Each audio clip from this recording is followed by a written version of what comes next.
अनंत आस्था के केंद्र परम पावन आचार्य श्री महाश्रमण जी के श्री चरणों में सादर भाव भरा वंदन। समुपस्थित श्रावक श्राविकाएं, आज से प्रवचन के क्रम में विशेष करके रात्रिकालीन प्रवचन के क्रम में नए सप्ताह का शुरुआत कर रहे हैं और इस सप्ताह का जो सप्ताह का एक तरह से विषय है वह है अध्यात्म विकास सप्ताह और उसके अंतर्गत आज हम अध्यात्म की खोज इस पर चिंतन करेंगे। अध्यात्म का विकास और अध्यात्म की खोज या अध्यात्म की यात्रा, यह बहुत ही एक गहरा विषय है, साधना से जुड़ा हुआ विषय है। धर्म और अध्यात्म है, ये कहना चाहिए एक नहीं है। बहुत सारे व्यक्ति धर्म को ही अध्यात्म मान लेती हैं और अध्यात्म को ही धर्म मान लेती हैं, तो यह एक भ्रम है। हम इस भ्रम से अपने आप को निकालें। धर्म का मार्ग अलग होता है, अध्यात्म साधना का मार्ग है वह अलग है। दोनों में कहना चाहिए जमीन और आसमान का अंतर है। धर्म जहां एक और नींद है, जहां सुप्त कार्य में धर्म कर लिया जाता है, वहीं अध्यात्म है वह जागरण है, वह जागृति है। धर्म बंधन है तो अध्यात्म उन बंधनों से मुक्ति का मार्ग है। धर्म शौर है तो अध्यात्म मौन है। धर्म तालाब है तो अध्यात्म महासागर है। इतना बड़ा अंतर धर्म और अध्यात्म में है। धर्म उपासना प्रधान है और अध्यात्म है वह साधना प्रधान होता है। वहाँ साधना को प्रमुखता दी गई है। इसलिए एक व्यक्ति को धार्मिक होना इतना जरूरी नहीं जितना जरूरी है एक व्यक्ति को आध्यात्मिक होना। अध्यात्म का जहाँ जिस घट में जागरण होता है तो बहुत सारी भ्रांतियां हैं, वह अपने आप टूट जाती है। आदमी बहुत भ्रांतियों का जीवन जीता है और भ्रांतियों को पाल पाल करके रखता है। धर्म का तात्पर्य होता है कि धारण करना। धर्म की कहीं पर भी परिभाषा की जाएगी तो यही समझाया जाएगा कि जिसको व्यक्ति जीवन में धारण करता है वह धर्म है, उसे धर्म किया जाता है। और जहाँ अध्यात्म का प्रश्न आएगा वहाँ धारण नहीं आएगा, वहाँ आचरण आएगा। कि जो आचरण किया जाता है, जो स्वयं को समझने का प्रयास किया जाता है, जहाँ भीतर की ओर प्रस्थान किया जाता है, जहाँ बाहर की दुनिया से अपने आप को हटा करके और भीतर की दुनिया में ले जाया जाता है, उसका नाम है वह अध्यात्म है। व्यक्ति का ध्यान, या कहना चाहिए व्यक्ति बाहर की ही बाहर रहता है, न तो उसे भीतर की दुनिया का बोध होता है और न ही वह उसका प्रयास करता है।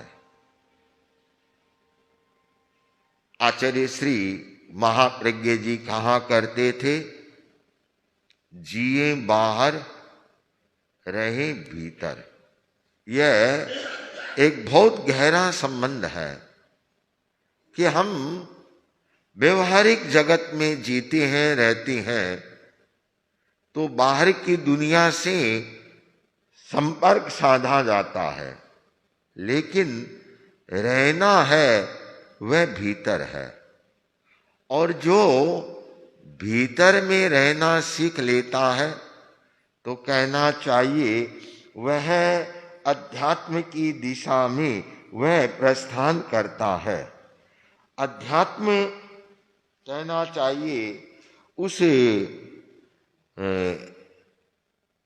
मंदिर का नाम है जहां स्वयं अपने आप को वह व्यक्ति प्रभु बना लेता है, या ऐसे कहें शरीर है यह मंदिर है, तो अध्यात्म इस मंदिर में विराजमान प्रतिमा है। यह इतना बड़ा अंतर होता है। बाहर की यात्रा केवल बाहर की ही रहती है, उसे हमें कुछ भी हासिल नहीं होता है। और बाहर की यात्रा से कहना चाहिए कहीं आसक्ति होती है, कहीं क्रोध होता है, कहीं मान होता है, कहीं लोभ होता है, कहीं अपनापन का भाव होता है।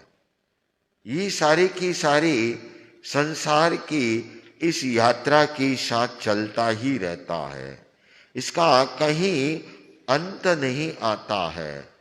और बड़ा ही यह विचित्र होता है कि मोह की आसक्ति और फिर व्यक्ति का द्वंद्वात्मक जीवन है, बड़ा भ्रांतिमय पैदा कर देता है।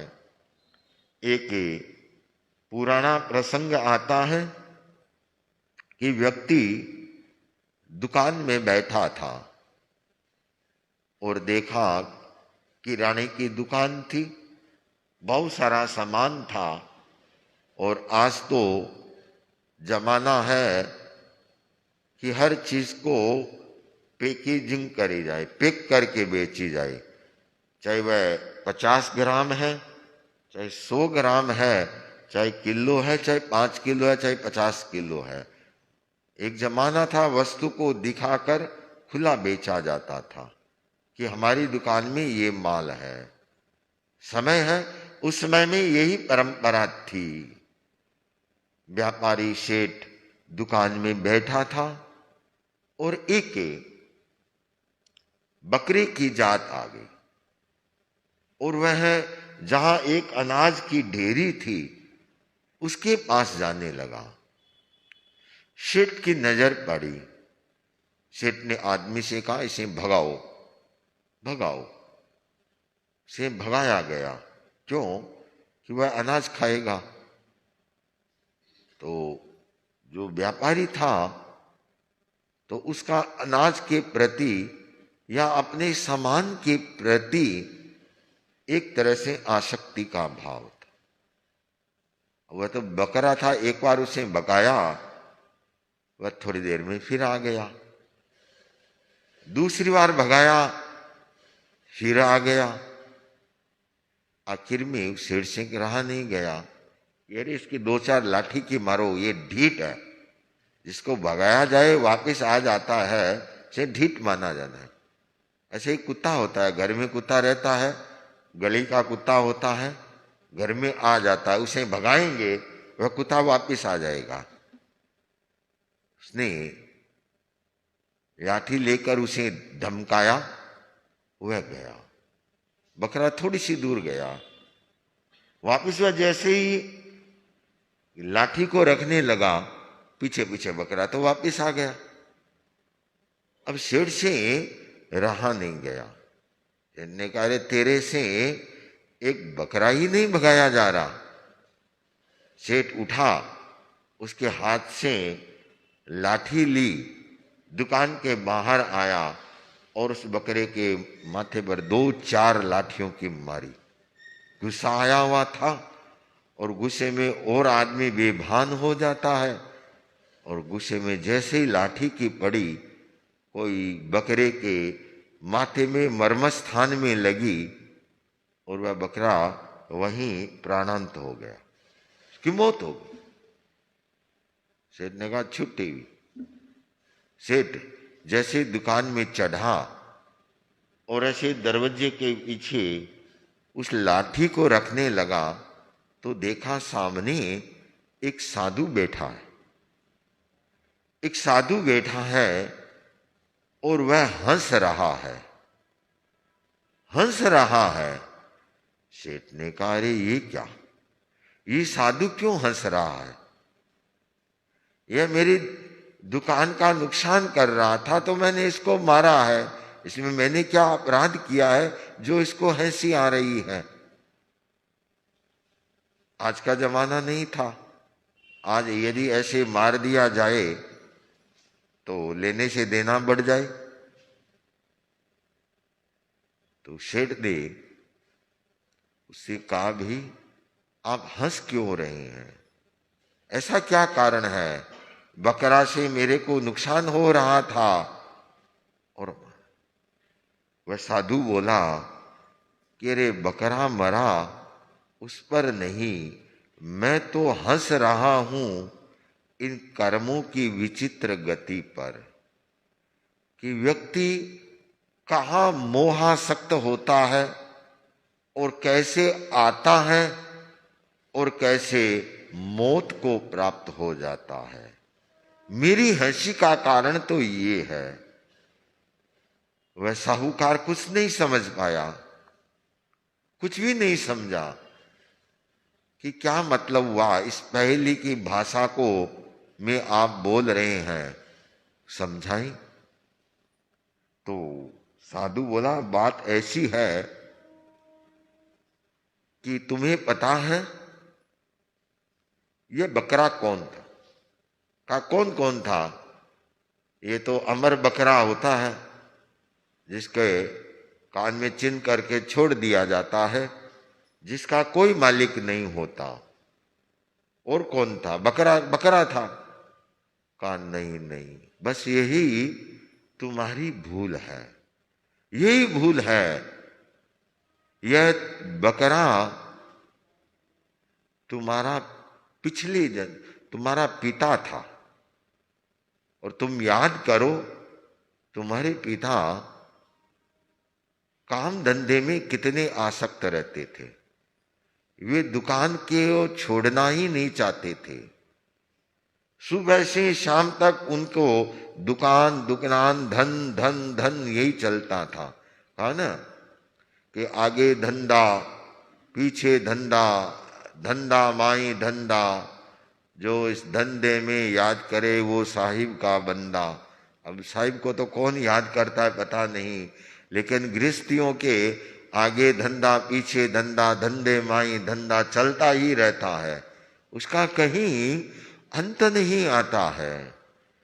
कहा ये तुम्हारे पिताजी थे और बहुत ज्यादा धन में आसक्त थे, दुकान में आसक्त थे, और ये मर करके बकरा बने। उनके इतने आसक्त होने के कारण इस नीच जाति में वे गए, और वहां पर जाने के बाद भी इस दुकान का मोह नहीं छूटा। वह आज इधर से निकला तो उसे आभास वारे ये दुकान तो मेरी है, मेरी है। अरे मेरा बेटा इस दुकान को बराबर संभाल रहा है कि नहीं? वह तो खड़ा खड़ा देख रहा था। और तुमने क्या किया? तुमने क्या किया? अपने पिता के साथ क्या सलूक किया? और तुमने केवल उसे मारा ही नहीं, प्राणांत कर दिया। वह इधर मोह में आ सकता तो इधर मोह में आ सकता है। दोनों ओर मोहांध होकर हो रहे हैं और इसलिए मेरे को हंसी आ गई। दोनों ओर मोह में अंधे हैं। वह बकरा होकर भी यहां देखने के लिए आया कि मेरा बेटा मेरी दुकान को संभाल रहा है कि नहीं, और तेरे को लगा कि वह अनाज खा जाएगा। अरे उस बेचारे ने तो अनाज में मुंह भी नहीं दिया, 2-4 दाने भी नहीं खाए, और तो भी तुमने कितनी पिटाई कर दी। जरा सोच समझ, ये संसार का स्वरूप है। जहां आदमी मोहारूढ़ होता है, मोह में आसक्त होता है, तो वहां कहना चाहिए धर्म का शुरुआत ही नहीं होती है। और अध्यात्म है वह तो बहुत ही दूर की बात है। और जिसके हृदय में अध्यात्म का दीप या अध्यात्म की ज्योति है, वह जल जाती है, तो वह कहीं जाए कहीं रहे, वह कहीं आसक्त नहीं होगा। उसे कोई फर्क नहीं पड़ेगा कि इस बाहर की दुनिया में क्या कहाँ कैसे हो रहा है। इसलिए हम आज एक शुरुआत कर रहे हैं अध्यात्म की खोज, कि उसका कैसे करें, अध्यात्म का विकास हमारा कैसे हो, अध्यात्म की यात्रा कैसे शुरू की जाती है। कैसे कैसे यहाँ पर व्यक्ति हुए हैं जिन्होंने इसके ऊपर, अध्यात्म के ऊपर कार्य किया है, साधनाएं की है। एक राजा शिकार खेलने के लिए गया। शिकारी था, राजा लोग 7 व्यसनों में एक व्यसन है शिकार, और राजा लोग शिकार करते थे। राजा शिकार के लिए गया और जंगल में देखा एक साधु एक पेड़ के नीचे बैठा, और उसके चेहरे के ऊपर बहुत ही अच्छा तेज है, ओज है। व्यक्ति का जो चेहरा है वह बहुत कुछ बता देता है, चाहे वह कितना भी छिपाए, लेकिन वास्तविक सच्चाई को वह छिपा नहीं पाता है। तो राजा ने उससे पूछा कि रे साधु सन्यासी, तुम इस भयानक जंगल में रहते हो, घनघोर जंगल है, हिंसक जानवर जहां रहते हैं, और तुम अकेले यहां हो, तुमको भय नहीं लगता, डर नहीं लगता? वह साधु सामान्य नहीं था, बड़ा पहुंचा हुआ योगी था। योगी था, सन्यासी था। उसने कहा राजन, भय किसका? मेरे कोई भय नहीं है। मेरा परिवार है, वह सब मेरे साथ में है। जब मेरा परिवार मेरे साथ है तो मुझे किस चीज का डर और किस चीज का भय? भय तो उसे सताता है कि जो तो इतने सैनिक, अंगरक्षक और साथ में लिए लिए घूम रहे हैं। डर तो आपको सता रहा है, मेरे को तो कोई डर नहीं है। राजा समझा नहीं, कहा ऐसे कैसे? तब योगी बोला, एक श्लोक आता है, धैर्यं यस्य पिता क्षमा च जननी शान्तिश्चरं गेहनी सत्यं सूनुरेयं दया च भगनी भ्राता मन संयम शय्या भूमितलं दिशोऽपि वसनं ज्ञानामृतं भोजनम् एते यश कुटुम्बिनो वद सखे कस्माद् भयम् योगिन कस्माद् भयम् योगिन। कि राजन, योगी को भय कैसा? कैसा भय? मेरा कुटुंब, मेरा परिवार सारा मेरे साथ में है। धैर्यम यस्य पिता, धैर्य है वह मेरा पिता है। धैर्य मेरा पिता है। क्षमा च जननी, क्षमा मेरी माता है। शांतिश्चरम गेहनी, शांति है वे मेरी जीवन संगिनी है, मेरी पत्नी है।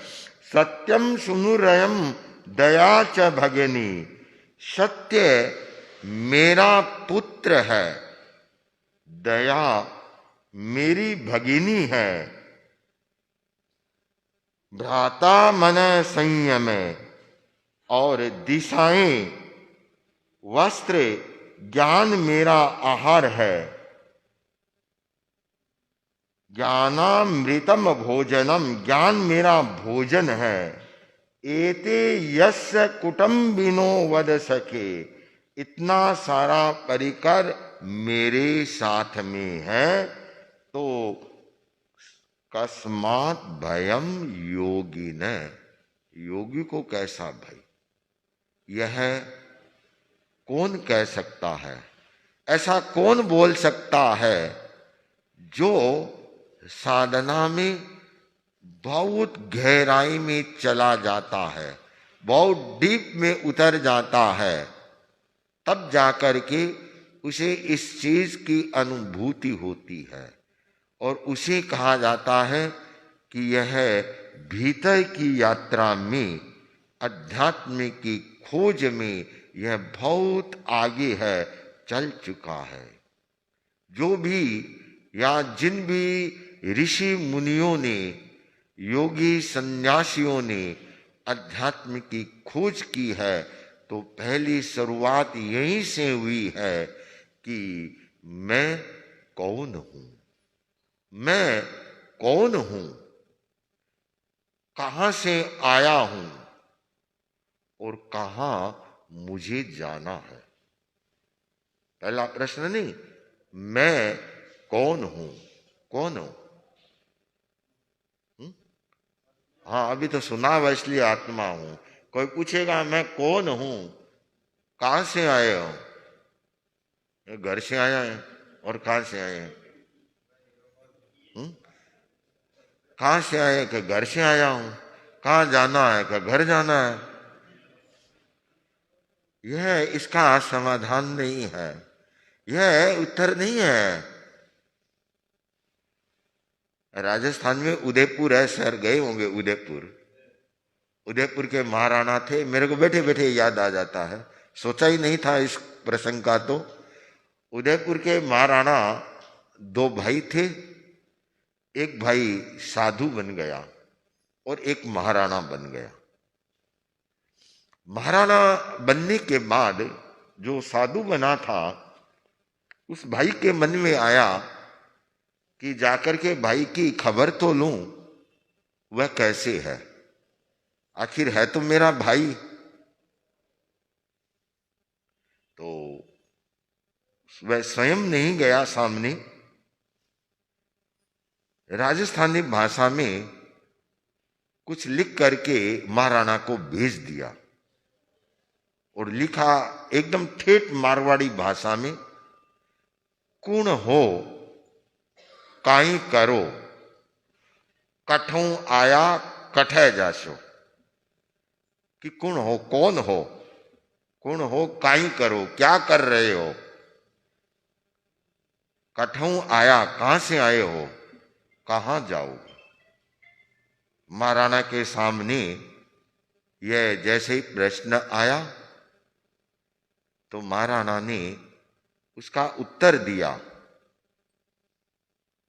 कुण हो कि मैं महाराणा हूं, महाराणा हूं, काई करो कि राज कर रहा हूं, कि कठू आया कि योग भ्रष्ट होकर के आया, कहां जाओगे कि नरक में जाऊंगा। ये उतर गया भाई के पास में। भाई ने कहा कि भाई सजग है, सावधान है, महाराणा बना हुआ भी सावधान है। क्या समझे आप लोग, क्या समझे इसमें? जितने भी राजा होते हैं ना, हाँ, जब कोई भी साधु एक अच्छी साधना कर रहा है, करते करते कोई ऐसे निकाचित कर्म का उदय आता है और वह साधना के मार्ग को छोड़ देता है, तो वह योग भ्रष्ट हो जाता है। और उस समय यदि उसके आयुष्य का बंधन होता है तो कहते हैं उसमें एक कारण वह राजा बनता है। योग भ्रष्ट होने से राजा बना है। मैंने एक बार कथालोक में पढ़ा था, एक पत्रिका निकलती कथालोक, कि पंडित जवाहरलाल नेहरू थे, उनके भवांतरी आई थी उसमें पिछले जन्म की, कि वो भी कोई साधु थे, वहां से भ्रष्ट होकर जन्मे और यहां राजा बने, राजा ही थे, प्रधानमंत्री बने। तो योग भ्रष्ट होकर के जो आता है वह राजा बनता है। और कहावत है, राजेश्वरी ते नरकेश्वरी। जो राजा राज के पद पर मरेगा वह सीधा नरक में जाएगा। हाँ, आज के राजा तो पद छोड़ना ही नहीं चाहते हैं। लोग तो कहते हैं 5 साल के बाद तुम निवृत्त हो जाओ, लेकिन वो 85 साल के हो जाते हैं तो भी चाहते हैं कि हमें पद सत्ता अधिकार मिले। उन्हें ये एहसास अभी तक नहीं हो रहा कि यदि ऐसे ये जिंदगी रही, इसका उद्धार नहीं किया तो नरक में जाना पड़ेगा। क्यों? इसका कारण है कि एक राजा होता है, उसे बहुत क्रूर कर्म करने पड़ते हैं, बहुत कूटनीतिज्ञता के साथ राज्य का संचालन करना पड़ता है। तो फिर वैसे ही कर्मों का बंधन होता है, फिर उसका विपाक आता है तो वो भोगना पड़ता है। इसलिए जो शास्त्रों में या हमारे धर्म ग्रंथों में कहा है कि राजेश्वरी ते नरकेश्वरी, यह ऐसे ही नहीं है, कहने के लिए ही नहीं है। इसलिए हम धार्मिक होने के साथ साथ में इस सप्ताह कुछ प्रयास करें अध्यात्म की दिशा में प्रस्थान करने की। और उसका सर्वोत्तम मार्ग होता है, वह होता है ध्यान का। बिना ध्यान के इस मार्ग में कोई भी व्यक्ति है वह आगे नहीं बढ़ सकता है।